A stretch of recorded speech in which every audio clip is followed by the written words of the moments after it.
प्रभु का धन्यवाद हो। सच में आज बड़ी आशीष का दिन है, बड़ी बरकत का दिन है। आज 15 अगस्त भी है और आज के दिन हमारा भारत आजाद हुआ था। Hallelujah, hallelujah. सो सारी बातों के लिए परमेश्वर का धन्यवाद हो। तकरीबन आज हमारे भारत को आजाद हुए 78 ईयर हो चुके हैं, है ना? 78 ईयर, 78 साल हो चुके हैं हमारे भारत को आजाद हुए। आपको पता है? सबको पता है कि नहीं?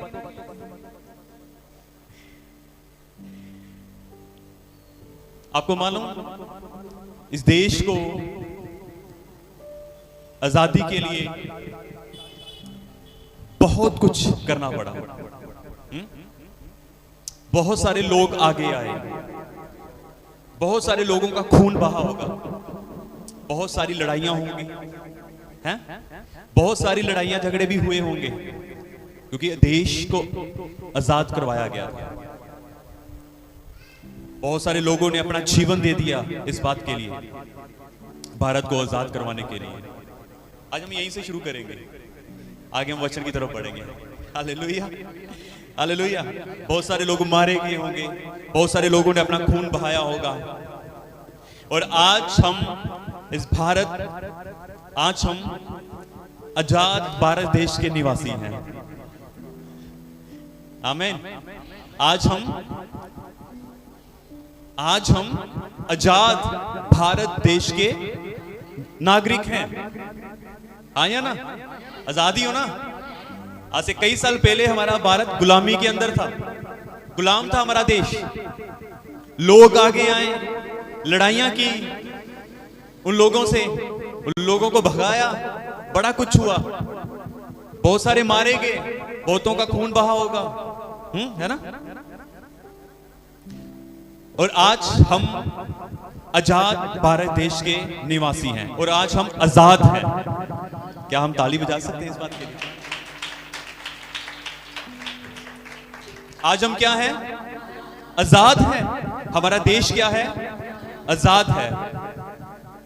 प्रभु का धन्यवाद हो सारी बातों के लिए। आपको मालूम हमारे हिंदुस्तान का नाम हमारी बाइबल के अंदर लिखा है? पता है कि नहीं? कहां पे लिखा है? किधर? कौन सी किताब में? पुराने नियम की? जोर से बोलो।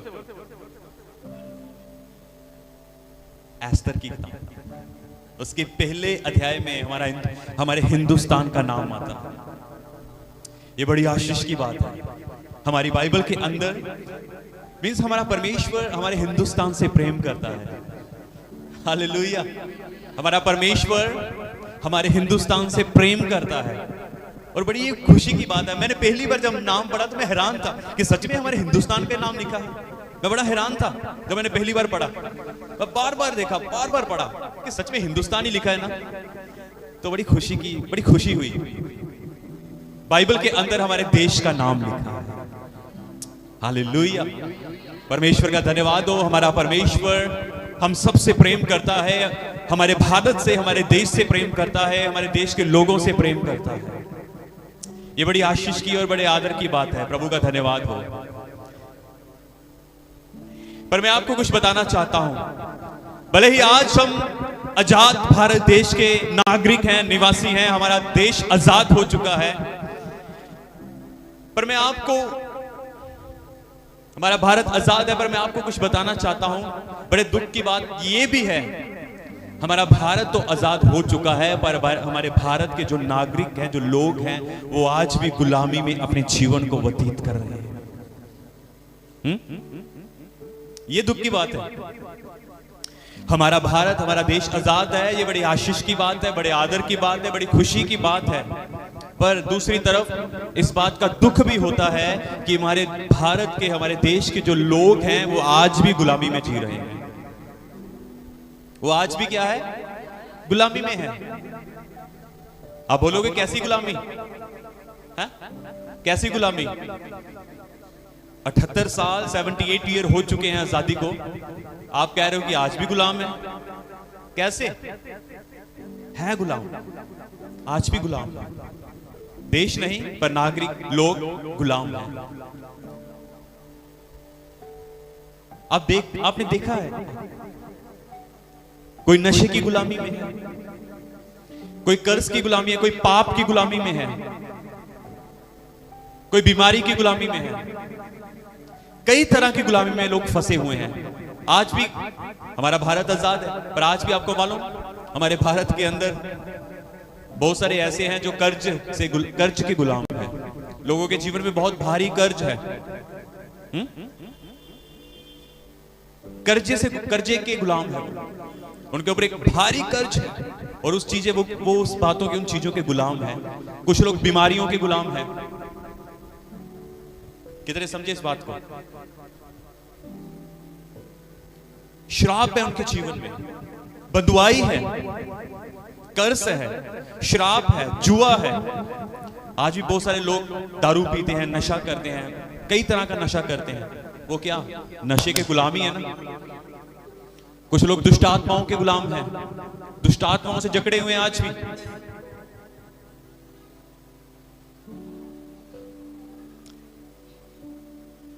कितने समझे इस बात को?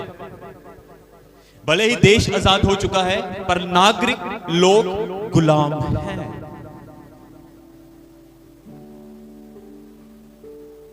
हम इन सब चीजों से कैसे ये छुटकारा पा सकते हैं?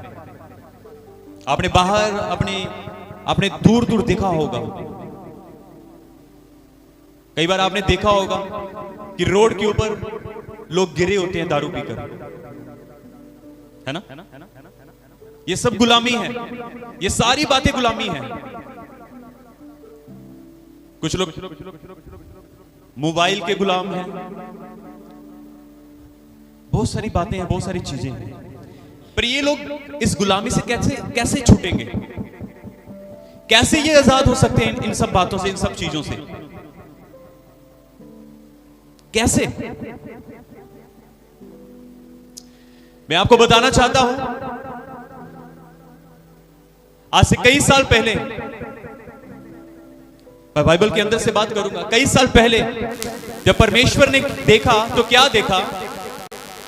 परमेश्वर ने देखा तो क्या देखा कि लोग बुराई कर रहे हैं, लोगों के अंदर पाप आ चुका है। उत्पत्ति के अंदर ऐसा लिखा है कि लोग जो भी कुछ सोचते हैं वो निरंतरण बुरा है, लोग जो कुछ भी करते हैं वो निरंतरण बुरा है। जब परमेश्वर ने देखा, उनके काम बुराई से भर चुके थे, उनकी हरकतें बुरी हो चुकी थी। बाइबल कहती है उनके मन के विचार बुरे हो चुके थे। जब परमेश्वर ने देखा, पूरा समाज, पूरा देश, पूरा संसार बुराई से, पाप से भर चुका था और वो पाप के अधीनगी में, पाप के गुलाम हो चुके थे। आपको मालूम, एक दिन परमेश्वर ने क्या सोचा?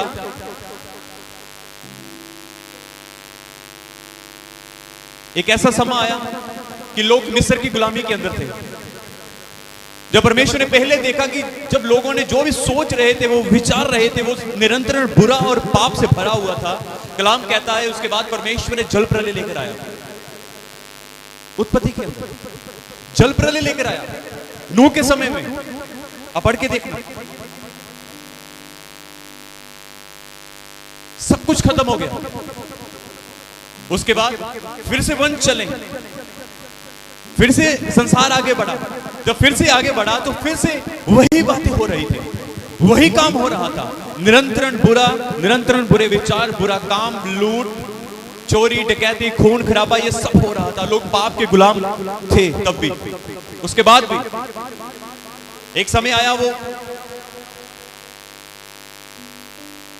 एक समय लोग मिस्र की गुलामी के अंदर थे। कई साल वो मिस्र की गुलामी के अंदर रहे। कई साल उन्होंने वहां पर रहकर गुलामी की। वहां पर ईंटें बनाने का काम करते थे, कई तरह का वो काम करते थे। एक दिन उनकी चिल्लाहट परमेश्वर के पास पहुंची, जो वो गुलामी में थे। तब क्या हुआ, उस गुलामी के अंदर परमेश्वर ने एक व्यक्ति को खड़ा किया और एक व्यक्ति को भेजा। उसका नाम था मूसा। हालेलुया। उसका नाम था मूसा। वो परमेश्वर का नबी था और परमेश्वर ने मूसा को दर्शन दिया और मूसा से बात की और मूसा को कहा कि तुझे मेरे लोगों के पास जाना है, उन्हें उनकी गुलामी से छुड़ाने के लिए। उसने कई तरह की बातें कही, मैं ऐसा हूं, मैं वैसा हूं, मैं बोल नहीं सकता, मैं भद्दा हूं। पर परमेश्वर ने कहा तू जा, बोलने वाला मैं हूंगा।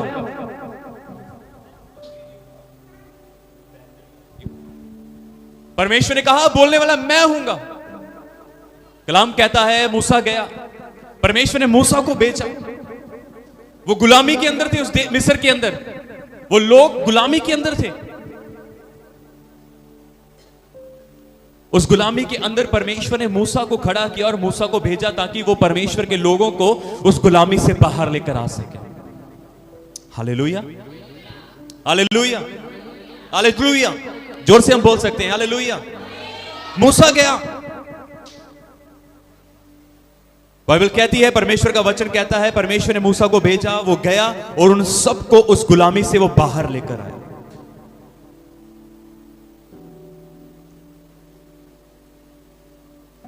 उसके बाद मूसा मर गया। उनकी अगुवाई के लिए परमेश्वर ने यहोशुआ को खड़ा किया।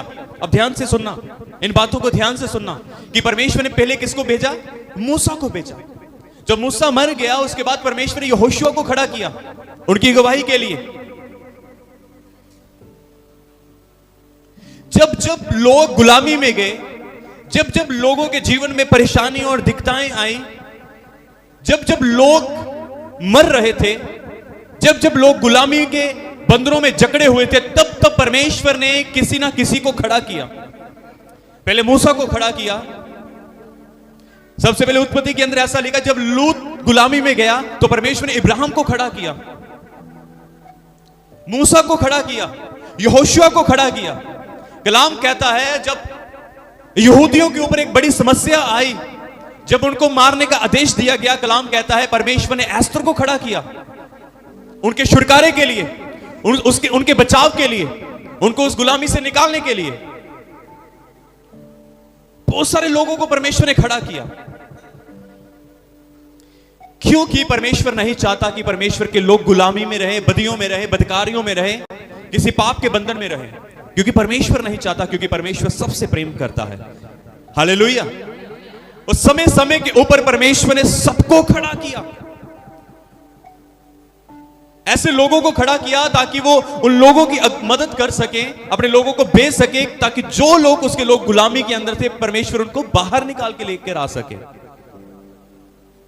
बाइबल भरी हुई है। हालेलुया। एक दिन क्या हुआ, एक छोटा सा वाक्य मैं बताता हूं बाइबल के अंदर से ही। हम सब जानते हैं यूसुफ को। कलाम कहता है यूसुफ के भाइयों ने ही उसको बेच दिया, मारना चाहा, उसको बेच दिया। हम सब ने पढ़ा है।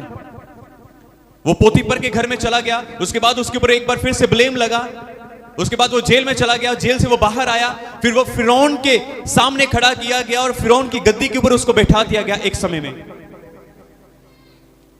ऐसा हुआ कि कनान के अंदर एक ऐसा भारी अकाल पड़ा। जब भारी अकाल पड़ा,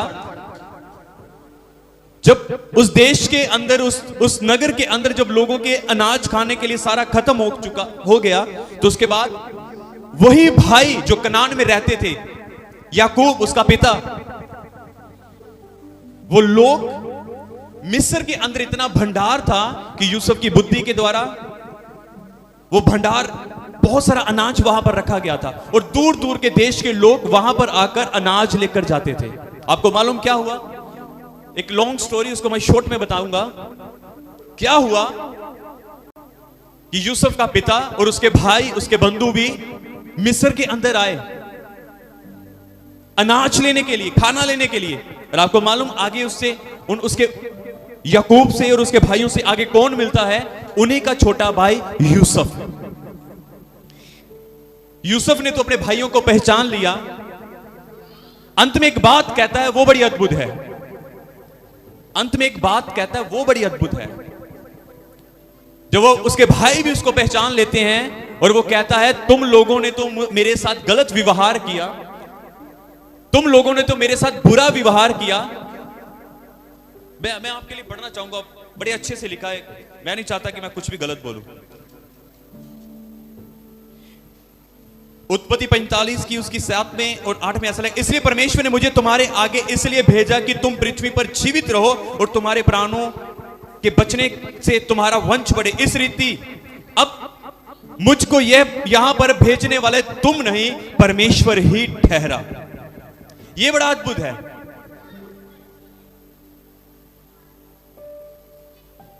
यूसुफ कहता है कि मिस्र के अंदर भेजने वाले तुम नहीं बल्कि परमेश्वर ठहरा, ताकि तुम लोग भूख से ना मर जाओ, तुम लोग इस अकाल से ना कहीं मर जाओ, तुम्हारे बच्चे तुम्हारी पत्नियां कहीं अकाल से ना मर जाए। इसलिए परमेश्वर ने पहले से ठहराया था कि वो मुझे आगे भेजे ताकि तुम लोगों का बचाव हो सके। इसलिए मैंने कहा कि समय समय के ऊपर परमेश्वर अपने लोगों को खड़ा करता गया और भेजता गया ताकि उसके लोगों का गुलामी से छुटकारा हो सके। Hallelujah, hallelujah. इस बात को सुनना और समझना कि यदि तुम लोग यहां पर आए हो, बैठे हो, तो ये एक परमेश्वर की इच्छा है, ये एक परमेश्वर की योजना है। यदि तुम यहां पर आए हो, यदि आप लोग यहां पर हो, तो ये एक परमेश्वर की इच्छा है, ये एक परमेश्वर की योजना है, ये एक परमेश्वर की मर्जी है। मैं वो बताऊंगा आपको। समय समय के ऊपर परमेश्वर ने अपने लोगों को खड़ा किया है और बाइबल कहती है कि तुम परमेश्वर का चुना हुआ वंश हो। आप हो ना वंश? आप मुझे ये बताओ कि क्या आप परमेश्वर के चुने हुए हो? क्या आप सब परमेश्वर के चुने हुए हो? तो इसलिए परमेश्वर ने आप लोगों को यहां पर बैठाया है, इसलिए परमेश्वर ने आप लोगों को यहां पर खड़ा किया है। मैं आपको बताता हूं आगे। समय समय के ऊपर परमेश्वर लोगों को खड़ा करता गया। एक दिन क्या हुआ, एक दिन परमेश्वर ने अपने पुत्र को भेज दिया हमारे इस पृथ्वी के ऊपर बीच में। जब पुत्र हमारे बीच में आया तो हम सब जानते हैं कि कैसे पुत्र ने अद्भुत काम किए। जब पुत्र हमारे बीच में भेजा गया तो कैसे अद्भुत काम किए गए। मैं आपको बताना चाहता हूं, मैं केवल एक घटना बताऊंगा, बहुत सारी घटना है जिसको आप जानते भी हो। एक घटना ऐसी जिसको मैं आपके साथ साझा करूंगा। एक दिन प्रभु यीशु मसीह एक देश में पहुंचे, जिस देश का नाम था गिरसेनियों। उस देश में यीशु मसीह आए। वो बिल्कुल गलील के सामने वाला देश था। जब यीशु मसीह वहां पर उतरे तो वहां पर यीशु मसीह को एक व्यक्ति मिला। वो व्यक्ति दुष्ट आत्माओं से जकड़ा हुआ था। यदि आप लूका की किताब उसका 8 अध्याय 26 से यदि आप पढ़ोगे तो आप घर जाकर पढ़ना। वहां पर ऐसा लिखा हुआ है, दुष्ट आत्मा से जकड़ा हुआ था। और आगे लिखा, ना उसके कपड़ा पहने हुआ था, ना वो घर में रहता था, बल्कि वह कब्रों में रहता था। और कलाम कहता है कि वह चीखता चिल्लाता रहता था और उसको सांकलों के साथ, बेड़ियों के साथ बांध कर रखा जाता था और वो उन बेड़ियों को भी तोड़ डालता था। उसकी दशा ऐसी थी। ये मैंने उसकी दशा बताई आपको। जब वो यीशु मसीह से मिला तो उसके हालात कैसे थे? वो निर्वस्त्र था, उसके तन के ऊपर कोई कपड़ा नहीं था, वह बिना घर के था, वो किसी घर के अंदर नहीं रहता था, वह कब्रों में रहता था और चीखता चिल्लाता और यहां वहां घूमता रहता था और सांकलों के साथ, जंजीरों के साथ उसको बांध कर रखा हुआ था। इस व्यक्ति के लिए यीशु मसीह आया। आमीन। इस व्यक्ति के लिए प्रभु यीशु मसीह आया। वह दुष्ट आत्माओं से जकड़ा हुआ था और अनेकों ही दुष्ट आत्माएं उसके अंदर थी, अनेकों ही।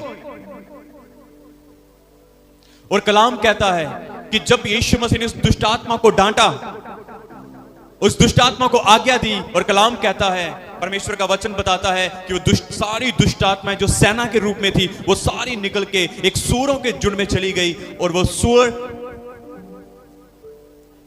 मर गए। उसके बाद की जो दशा है वो मैं आपको बताना चाहता हूं। कलाम कहता है जिन लोगों के वो सूअर थे उन लोगों ने क्या देखा?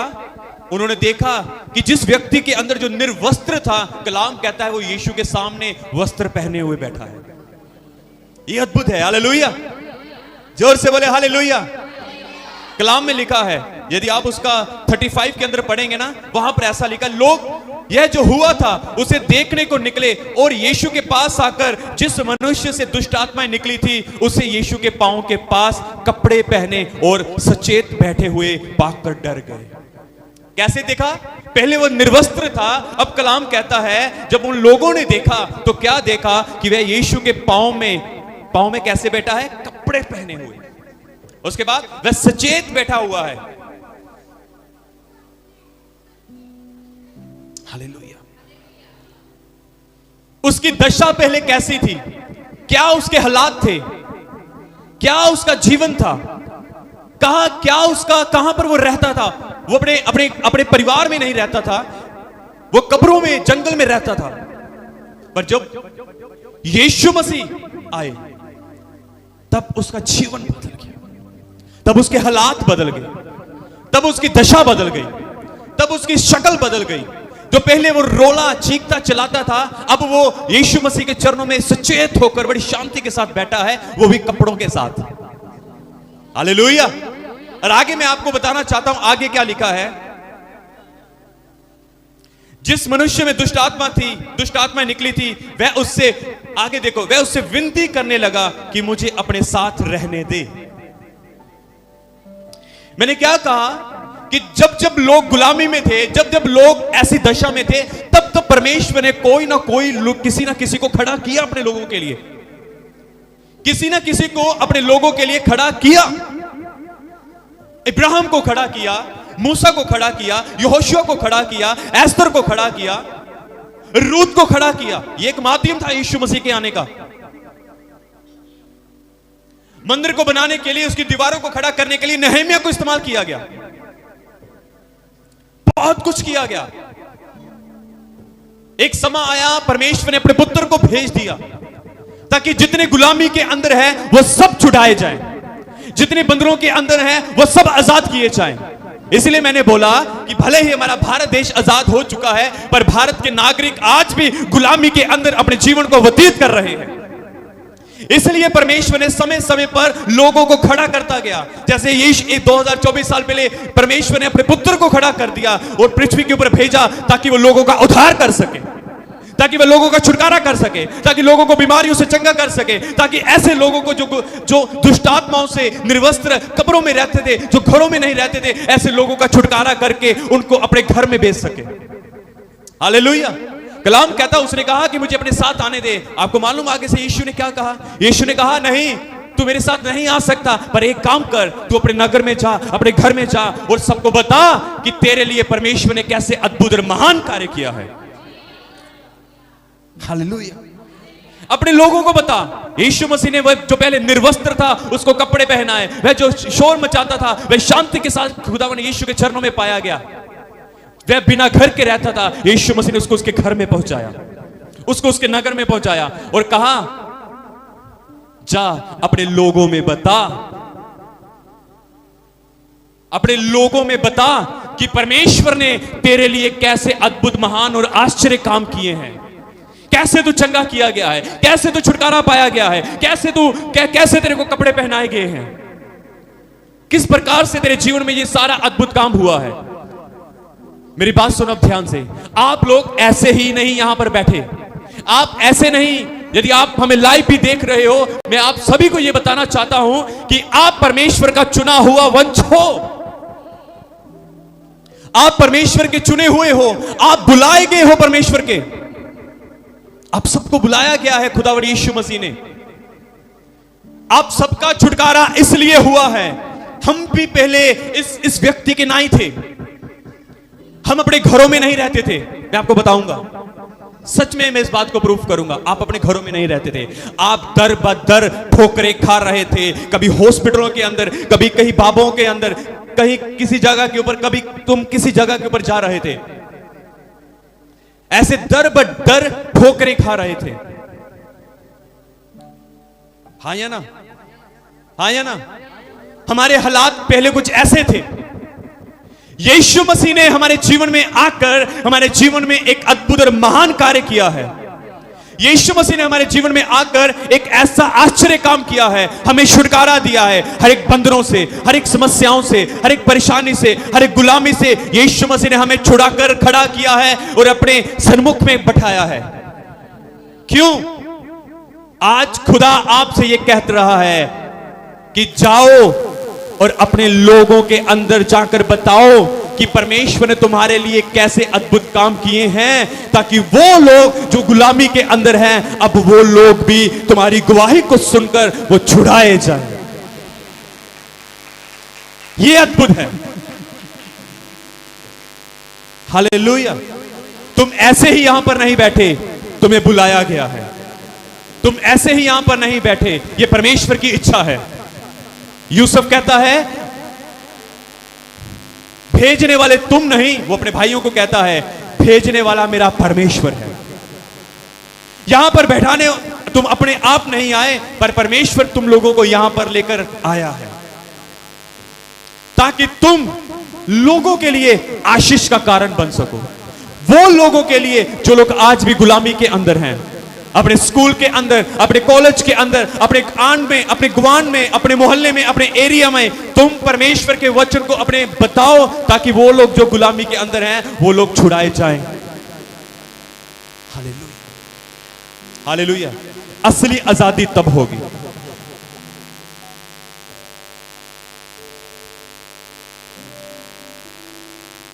कितने समझे इस बात को? सुनो ध्यान से। आपने लास्ट संडे परमेश्वर का वचन सुना था, जिसके अंदर परमेश्वर की सेविका ने एक बात कही। किसके विषय में? पौलुस और सिलास के विषय में। सुना था आपने? सुना था आपने? वो कहां पर थे? जेल के अंदर। वो कहां पर थे? जेल के अंदर। और जेल के अंदर वो क्या कर रहे थे? आराधना कर रहे थे। उसके बाद क्या हुआ? सारे बंधन टूट गए। उसके बाद क्या हुआ है? क्या हुआ? कैदी पौलुस और सिलास वहीं पर थे। ध्यान से सुनो, पौलुस और सिलास वहीं पर थे, और वहां का जो अधिकारी था जिसका नाम दारोगा है, उसको लगा कि ये सारे कैदी भाग चुके हैं, इसलिए उसने अपनी तलवार खींची और उसने अपने आप को मारना चाहा। पर पौलुस और सिलास ने कहा, हे महामहिम, अपने आप का नुकसान मत कर, क्योंकि हम सब यहीं पर हैं। उसके बाद वो लाइट लेकर एक दिया जलाकर उनके पास पहुंचा, उनको कहा, हे सजनों, बाहर आओ। आपको मालूम क्या हुआ? वो एक परमेश्वर की इच्छा थी। मैं बताता हूं आपको। अब यदि आप प्रेरितों के काम उसका 16 अध्याय पढ़ेंगे, मैं आपको परमेश्वर की इच्छा बताता हूं आपको। ये एक परमेश्वर की योजना है। कई बार हमारा कठिनाइयों में जाना परमेश्वर की इच्छा है, हमारा दुखों में जाना यह परमेश्वर की इच्छा है। ये यहां पर ये बंधन में थे, ये एक जेल के अंदर थे, ये परमेश्वर की इच्छा है। ये बंधनों में बंधे हुए थे, ये काट में इनके हाथों और पैरों को बांधा हुआ था, ये परमेश्वर की इच्छा थी। वो बताता हूं आगे। जब आप 31 को यदि आप पढ़ोगे, मैं आपको बताना चाहूंगा, सॉरी रुके, 29 से मैं आपको पढ़ू, 29 से 29 के। जब वह दिया मंगवाकर भीतर लपका और कामता हुआ पौलुस और सिलास के आगे गिरा, ध्यान से सुना, और उन्हें बाहर लाकर कहा, हे सजनों, उधार पाने के लिए मैं क्या करूं? हालेलुया। ये क्या बात हुई? ये क्या बात हुई? भाई दरोगा जी, आप क्या पूछ रहे हो? उधार पाने के लिए मैं क्या करूं? हालेलुया। आगे लिखा है, हे सजनों, उधार पाने के लिए मैं क्या करूं? उन्होंने कहा, मैं आपके लिए सारा पढ़ूंगा, ये बड़ा अद्भुत है, बड़ा ही अद्भुत रीति के साथ लिखा प्रभु यीशु मसीह पर, उन्होंने कहा, पौलुस और सिलास ने कहा, प्रभु यीशु मसीह पर विश्वास कर तो तू और तेरा घराना उधार पाएगा। आगे लिखा, और उन्होंने उसको और उसके सारे घर के लोगों को प्रभु का वचन सुनाया। रात को उसी घड़ी उसने उन्हें ले जाकर उनके घावों उनके घाव धोए और उसने अपने सब लोगों समेत तुरंत बपतिस्मा लिया। तब उसने उन्हें अपने घर में ले जाकर उनके आगे भोजन रखा और सारे घराने समेत परमेश्वर पर विश्वास करके आनंद किया। ये क्या अद्भुत नहीं है? कई बार यदि आप किसी परेशानी में भी होकर, यदि आप किसी परेशानी में भी होना, तब भी उससे परमेश्वर की महिमा हो सकती है। यहां पर हमने देखा कि पौलुस और सिलास एक प्रॉब्लम में फंसे हुए हैं और इस प्रॉब्लम के अंदर भी यहां पर परमेश्वर की महिमा है। ये अद्भुत है। वो दारोगा जिसने परमेश्वर का नाम नहीं सुना था, वह अपने आप को मारने ही वाला था और पौलुस और सिलास कहते हैं, भाई तलवार मत खींच, अपने आप का नुकसान मत कर। उसके बाद वो कहता है, भाई ये सज्जनों बाहर आओ, उधार पाने के लिए मैं क्या करूं। वहां पर देखें, ये एक अद्भुत बात है। उस जेल के अंदर परमेश्वर ने यीशु मसीह ने पौलुस और सिलास को भेजा ताकि जो जेल के अंदर दारोगा है वो और उसका घराना उद्धार पा सके परमेश्वर के वचन के द्वारा। जोर से बोले हालेलुया, बोले यीशु मसीह के नाम की हालेलुया, हालेलुया। मुझे नहीं पता कि ये परमेश्वर ने वचन मुझे क्यों दिया। मैं आपको बताना चाहता हूं, ये तीसरी बार मेरा वचन बदला है। पहले मैंने कुछ और वचन तैयार किया था, उसके बाद मैं कहीं चला गया था, उसके बाद फिर से जब मैंने परमेश्वर के वचन को पकड़ा तो फिर से वचन बदल गया और अब मैं यहां पर बैठा था और एकदम से इस वचन ने पलटी मारी, एकदम से। हालेलुया। आप इस बात को समझो, यदि आप यहां पर हो तो ये परमेश्वर की इच्छा है। यदि परमेश्वर ने आपको आगे भेजा है तो ये परमेश्वर की इच्छा है, ताकि वो लोग जो आज भी गुलामी के अंदर है, वो लोग जो आज भी पाप के अंदर है, वो लोग जो आज भी नशों में हैं, वो लोग आपके कॉलेज के अंदर, स्कूल के अंदर, आपके फील्ड के अंदर, बिजनेस के अंदर, जॉब के अंदर, यदि कहीं भी ऐसे लोग हैं जो समस्याओं से घिरे हुए हैं, ताकि तुम उसको परमेश्वर का वचन सुनाओ, ताकि वो लोग परमेश्वर के महान वचन के द्वारा उसके महान उद्धार को प्राप्त कर सके। हालेलुया। कितने समझे इस बात? हमारा उद्धार उसके बेशकीमती पवित्र लहू के द्वारा है। मेरे प्रियजनों, आपको आगे इसलिए भेजा गया है ताकि तुम परमेश्वर का काम और भी आगे बढ़ चढ़ कर सको। कितने समझे इस बात? आमीन। इस वचन के द्वारा मैं विश्वास करता हूं कि आप सबको समझ आया है। हालेलुया। और मैं विश्वास करता हूं आप सबने बड़ी बरकत को पाया होगा। और मैं ये भी विश्वास करता हूं कि आपको इस बात का विश्वास है कि मैं परमेश्वर के द्वारा चुना गया हूं और मैं आगे इसलिए बुलाया गया हूं ताकि मैं परमेश्वर का काम कर सकूं। Hallelujah, hallelujah. बताएं अपने परिवार में, बताएं अपने भाइयों को, बहनों को, रिश्तेदारों को, बताएं अपने मोहल्ले के अंदर, अपने एरिया के अंदर बताएं यीशु मसीह का नाम, बताएं यीशु मसीह के विषय में। वो किसी धर्म जाति के लिए नहीं, पर स्वयं वो उद्धार करने के लिए आया है, वो छुटकारा देने के लिए आया है, वो बचाने के लिए आया है। हालेलुया। अब वो लोग जो कहते हैं ये अंग्रेजों का है, अंग्रेजों का है, नहीं, वो हमारा है। आपको मालूम, अंग्रेजों के पास बाद में परमेश्वर का वचन गया, सबसे पहले वचन यीशु मसीह का वचन भारत के अंदर आया था। लोगों को पता नहीं है, अंग्रेजों को हमने बताया है। सच में यीशु मसीह की मृत्यु के बाद, उसके पुनरुत्थान के बाद यीशु मसीह ने थोमा को दर्शन दिया, चल जा भारत के अंदर, क्योंकि यीशु भारत से प्रेम करता है। वो तुरंत उठा और भारत को उसने अपनी यात्रा को शुरू किया। अब पढ़ के देखना थॉमस की हिस्ट्री, वो यीशु मसीह का चेला था। ये वही थोमा है जिसने यीशु के हाथों में अपने हाथ डालकर देखे थे। ये वही थोमा है जिसने उसके यहां पर अपना हाथ डालकर देखा था। उसने परमेश्वर का दर्शन पाकर वो हमारे भारत में आया, और भारत के बाद परमेश्वर का वचन भारत से ही बाहर देशों में पहुंचा। हालेलुया। बोले यीशु मसीह के नाम की। खुदा ने यीशु उस वचन के द्वारा बड़ी बरकत, बड़ी आशीष दी। हमें काम करना है परमेश्वर का। खुदा का आगमन बड़ा निकट है, हमें उठना है, हमें खड़ा होना है, हमें परमेश्वर के राज्य के लिए काम करना है। यदि जो भी हमें लाइव देख रहे हैं, आपको भी मैं यही कहना चाहता हूं कि आपने उन लोगों के लिए जैसे आपने यीशु को जान लिया है, परमेश्वर के वचन को समझ लिया है और आप उसके नाम के द्वारा उद्धार पा चुके हो, और उन लोगों के लिए प्रार्थना करें और उन लोगों के को भी देखें जो आपके मोहल्ले में, आपके गांव में, आपके शहर में, आपके एरिया में है, जो आज भी गुलामी के साथ है, नशों में है, बीमारियों में या परेशानियों में है। उनके पास जाओ और यीशु मसीह के वचन का प्रचार करो, यीशु मसीह के नाम को बताओ। हालेलुया। ताकि वो लोग भी यीशु मसीह के नाम से उद्धार पा सके और छुटकारा पा सके। हालेलुया। खुदावंद यीशु आप सभी को बड़ी बरकत, बड़ी आशीष दे। Thank you.